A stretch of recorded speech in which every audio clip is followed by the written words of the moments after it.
Ça, c'est Bernard de France. Bernard de France, vous tapez son blog. Bernard de France, c'est un prof de philo, il est à la retraite maintenant. Il a travaillé sur l'école démocratique.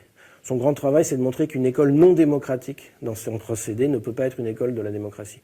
Et bon, il montre que les 10, 12, 13 règles de droit qui structurent une société démocratique sont violées en permanence à l'école. Nul ne peut se faire justice à soi-même. Bah, le prof qui s'estime lésé, c'est lui qui décide de la punition. C'est lui qui note son propre enseignement.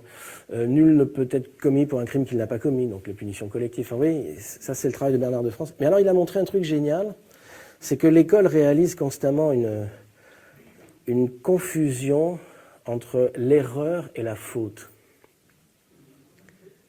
Or, l'erreur est une condition de l'apprentissage. Si on vous empêche de vous tromper, ou si on vous punit quand vous vous trompez, notamment avec des mauvaises notes, des heures de colle, hein, ça existe, on inhibe votre capacité d'apprentissage. Si vous voulez, si on vous interdit de tomber, vous n'apprendrez jamais à faire du vélo. Et l'école fait ça en permanence.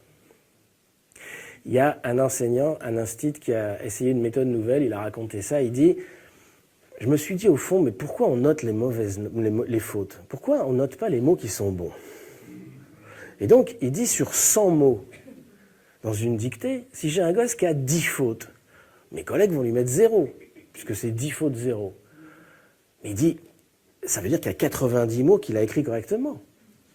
Et donc, il change le système de notes, et 10 fautes, ça fait 9 sur 10. Et il dit, en 6 mois, j'ai des progrès en orthographe spectaculaires. Parce que le gosse n'est plus pénalisé parce qu'il se trompe. C'est bien, c'est pas ça du tout, c'est bien, allez, essaye encore. La note, ça inhibe complètement, enfin, je veux dire, c'est une horreur.